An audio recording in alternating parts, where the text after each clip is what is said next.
Well, welcome to a very special edition of Rimshots with Sean. We are on site, Mill Cove, stage 1. The first one, and we're here with these gentlemen tonight, the boys from Buckingham Drive, who will take the stage about 9 o'clock, is that correct? Yep, 9 o'clock tonight.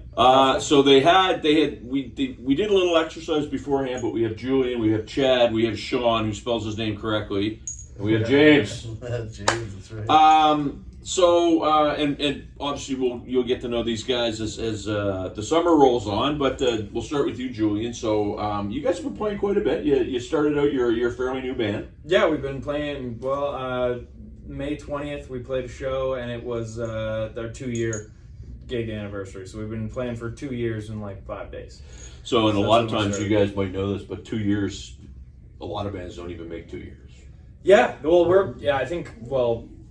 we didn't expect to have the success that we had, to be honest. We started just playing in a basement during COVID, and then we started to kind of realize that we all had a pretty good meshing together, you know what I mean? And then by the time COVID was actually over, we were like not polished, because everybody sucks at the beginning, but we were a lot better than what we should have been to play our first show. We were ready. We had 35 songs. We played a 3-hour show, our first ever show, and sold it out just because people had been waiting for us to play a show for and this podcast was actually a COVID project, right? Like, I mean, I was playing, then I couldn't play, started to do interviews, and figured 5 weeks I'm going to be back playing, and here I am over 4 years later. I'll go to you, Chad, because a lot of people, I said this quite a bit. If you sat around moping, when everything opened up, you're going to be behind the 8 ball. If you didn't sit around moping and you took advantage of technology or writing songs, you guys are living testimony to making me look good by saying that. Is that a fair statement? Absolutely. I feel like everybody kind of got reset to a clean state. Like everybody got put back to the start line. Everybody was on the same terms. Everything was closed. Nobody was working. No music, all of COVID. And then as soon as things opened up, it was like somebody the race started. And we started right then and there, and we have been going since. Yeah, that's true. Well, and the other thing that I kept saying, and I mean, this isn't to make me sound like a genius, I've just been at it a long time, but there was a lack of new blood coming into the scene up until COVID. And I can attest to that. I mean, I started playing, you guys might not even been born when I started playing, or some of you, but I've been around the scene a long time, and I kept saying there was new blood. Here it is. So here you guys are. You're all young men. When you were putting this show together, Sean, were you out maybe scoping other bands, or you just said, you know what, we're just going to do our own thing and the heck with anybody else? So we just wanted to do our own thing, and I think a big thing that we really considered when we started out was we wanted to avoid playing those songs that you hear all the time, that you've heard covered for years and years, and just play the songs that we really like, the songs we really know, the songs we grew up with, and the songs we wanted to play. And I think one piece of feedback we've gotten quite a bit is that our set is filled with songs that you don't always hear cover bands playing, and now we're starting to do our own original music too, which is great. That is great. And I mean, I'll often get asked by people, how do people sub in pretty quickly? And we call it the Halifax song list, the Halifax songbook. Yeah.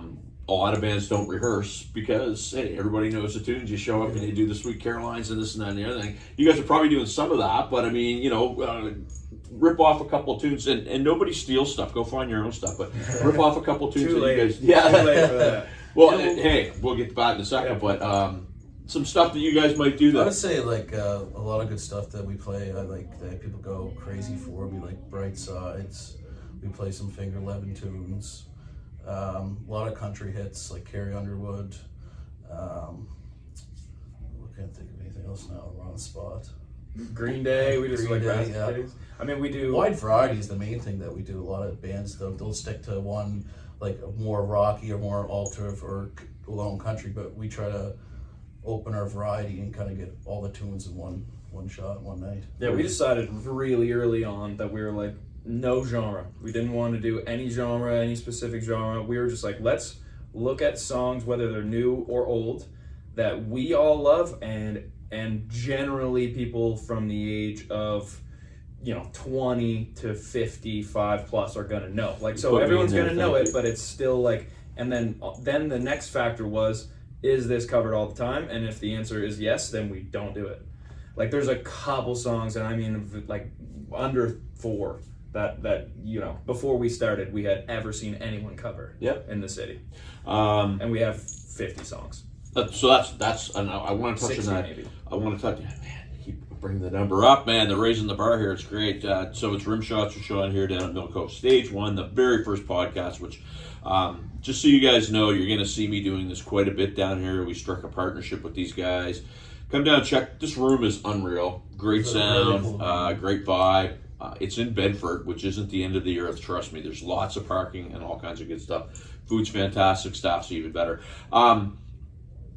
What you just said there, and I'm wondering if this is where you were going with it, where you do some of these songs and then people see you guys do these songs, and all of a sudden other bands that weren't doing these songs, they're suddenly, is that where you were going with that? Absolutely. Yeah. So like, I mean, and I don't blame them. Yeah. Like, here's the thing, like what we did is really hard, and we had a little bit of the grace of having years to do it, to pick songs from bands that it's like, I haven't heard that song since high school, but then we play it at a show in front of 250 people and everybody knows the words. So like what we did, the set list that we built took a long time. So if I was a band and I saw some of our set lists and saw the crowd reactions, especially the young crowds in Halifax and stuff, I would snatch it too. So we don't hold it against anybody, but you can go now to some places in the city, and I obviously would never name names, but it's just a copy and paste of our set list. I mean, here's what I'll tell you, and I mean, you know, I'll probably get all kinds of cards and letters and emails of hate on this, but I mean, the band that I have that we put together that was part of this podcast thing, I mean, we do songs that a lot of bands can't do simply because they don't have a singer that can do them. So we're doing a lot of those 80s hits, and we're doing Styx and Journey and Def Leppard, and you're starting to see some people cover some of that, but they can't really do it because they don't have the vocals to do it. So I've heard you say... We do our best to try and make it. And all you guys, you don't sing, correct? I do not. No, drummers shouldn't sing. You know why? They get a very hard job, man. They got to keep everything together. But Too much going on. You spend a lot of time in the harmonies when you guys are rehearsing? And I'll ask you, do you still rehearse quite a bit? At least once a week, Yeah, Yeah. legislated once a week. And we, you know, more if we can. And we do try to focus on all those little things. We try to bring in harmonies. We try to focus on, like, all that goodness, right? Yeah. Anything we can do. At the beginning, I did sing for harmonies for a little bit, but I just couldn't find the right. We didn't really touch on it too much, but we tried the Britney Spears Bieber mic. It just wasn't. Yeah. It was just picking up the drums more than me. Then we tried regular mic, but I just didn't understand how to get a proper angle at it because it became a second tom to me. Yeah. James is actually a fantastic singer. It's just a matter of actually, it's a bit of a technical issue more than, which is funny that after we have invested all of the money, like 90% of the money we've made over the last like couple of years back into the band and buying gear. So we have everything that we could ever need to play any venue really, but we still haven't figured out how to get him a mic. Well, and the one thing, and I'm still open to it. If there was the perfect setup there to me tomorrow, I would be open to it. But you can buy all the gear, but the one thing that, I mean, so we're here in this green room, and when I use the term green room, a lot of the people that are watching us are going to go, what? Because they don't exist anymore. Like, they used to have dressing rooms and stuff, but the one thing that you can't do as a drummer is have enough room to set stuff up, because a lot of the stages are that's a good size stage, and you could probably figure that one out, but for the most part, we all know. Always the floor and then bring it up. Right. Not enough space. So you mentioned original stuff, and I saw you guys in the Battle of the Bands a couple of weeks ago. What was that? I remember you being a super active guy on that stage that night. I happened to be there, and you look like you're from Dartmouth? I am from Dartmouth. I'm the only one in the band from Which part? Dartmouth. Montebello, top of the hill. You went down, you went up, but no. Yeah. I grew up Woodlawn, so. So what was that? So I did see your first show, and then I saw the first one, didn't see the second one. So what was the experience like for you guys? Oh my goodness, that was really fun for us. That was the first time we've gone to a show and had the main focus be on our originals. Yeah. And so it was a huge corner for us to turn, and we were really happy with the result. We didn't win, obviously, but we got really good experience playing our original tunes and creating not just like moments, but also like a really cool... Thank you, man. a really cool flow through the set with only our originals, and it was kind of a new thing for us, and so we were stoked about it. I am always energetic on stage, and You'll probably see me jump around tonight too. I Even tend on to slow lean. song. Even He on is slow our little song. Energizer bunny. Well, and, it's funny if you follow Rimshots or Barstools. I always like to rip on bass players, but normally it's because of the ones that aren't doing what they're supposed to do. So I've heard you play. You're fine, man. You're good. You do a great job. It's not always about the winning. Sometimes some people think it's about the winning. I've seen a lot of Battle of the Bands and contests where the winner never amounts. Nothing ever happens. Like, it just seems like they maybe get stuck in their own head or things don't work out. So I think, I hate the term exposure. Exposure is never maybe the proper word, but what you guys get to do in a short period of time, I think, was probably very good for you. And I'm going to throw it out there. Maybe not winning was probably even better. Is that a fair statement? Yeah, I never know. I mean, honestly, we weren't we definitely weren't butthurt at all. I mean, the band that did win was fantastic. They deserved it too. And they had, it was, also it was kind of a rock competition for Surge 105. It's a rock station. Like, even at the beginning of the show, like, let's rock and roll. Yeah. We aren't really rock and roll. We have some rock songs, but like we also have some non-rock songs, and we don't have enough originals yet. In total, I think we have 5. We don't have enough originals yet to like lay down a full rock and roll set. Sure. So that's probably a part of it too, because the other band played a kick. Can I swear? Yeah. Okay. They played a kick-ass rock show. Sure. Like and their songs were fantastic. So all credit to those guys. But the show itself went fantastic. So It was like, a we good couldn't have experience. asked for better. We had it was in Dartmouth. No offense, but like that's no, I'm just kidding. Dartmouth is great. It's a little far away though for a lot of the people that usually come and see us. Like, Okay, so you're from where? we're from we're all from Tantallon. Okay. Yeah, right on. so most of our family and stuff is from there and everything. So it's about a 45-minute drive for Oh, I everybody to come know. over. So did you play hockey in Tantallon? No, I didn't play hockey. Okay. You guys all from Tantallon? Yeah. From Yeah, Dartmouth, I'm yes. well versed in I used to run the Dartmouth Whalers, so I Okay. remember you. So yeah, Okay. love you, Tantallon, Tassa Minor Hockey Association.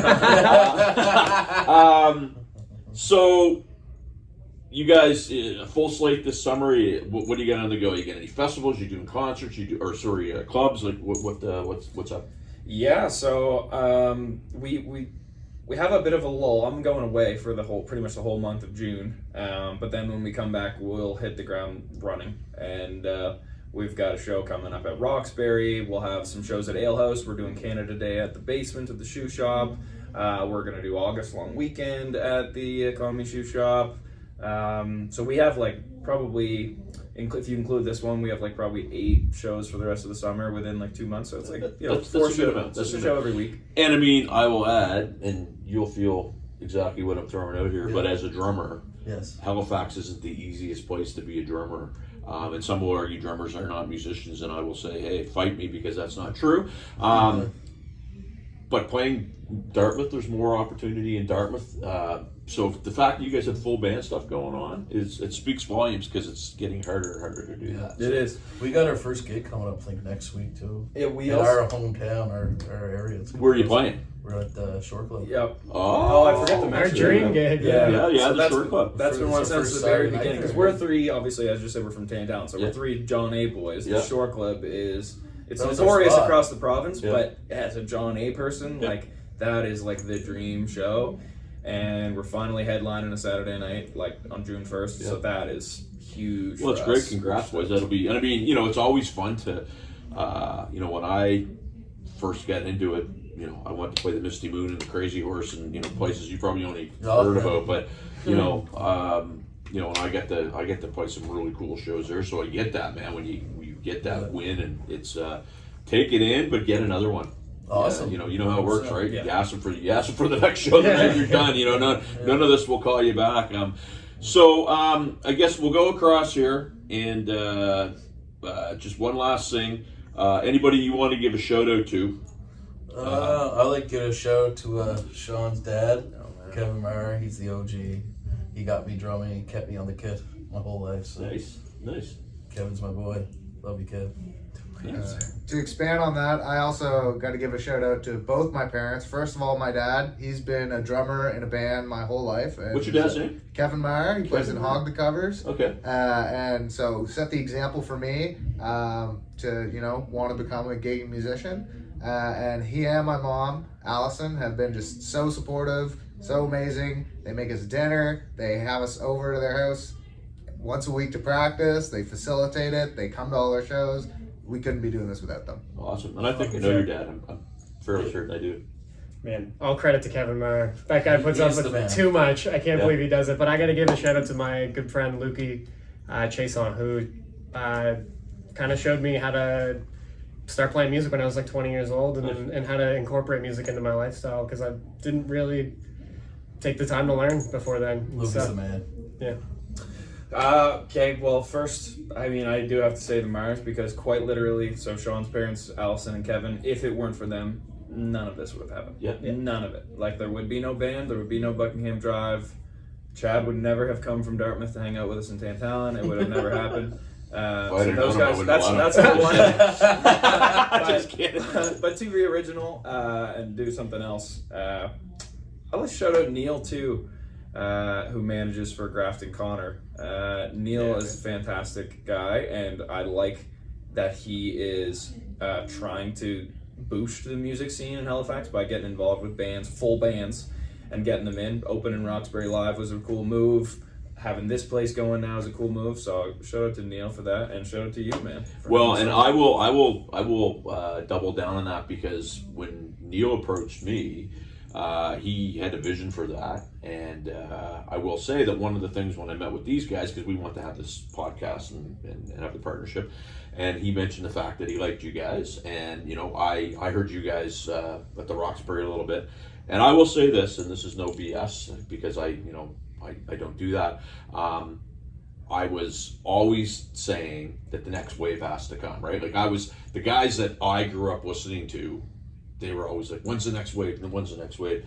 I was the next wave, and I was unable. I didn't take feedback. I didn't take anything. And when I got there, I kind of wasn't prepared, but you guys are doing a great job. And I'm excited for what you do, because quite frankly, when I see the next wave, they're not as prepared, and they're not as polished, and they're not as seasoned. Obviously, everybody can learn more, but you guys are definitely headed in the right direction. So great job. And finally, where do my viewers find out about you guys and find out all what you're up to and all that good stuff? So we post on Facebook, just our band name, so at Buckingham Drive, but our primary source of info, because we do stories and stuff a lot, is Instagram. I will be making a website this summer, because our original music is going to be starting to drop this summer. Spotify, Apple Music, everywhere. Probably first song will drop in July. We're hoping to do a party at Roxbury for our first single release.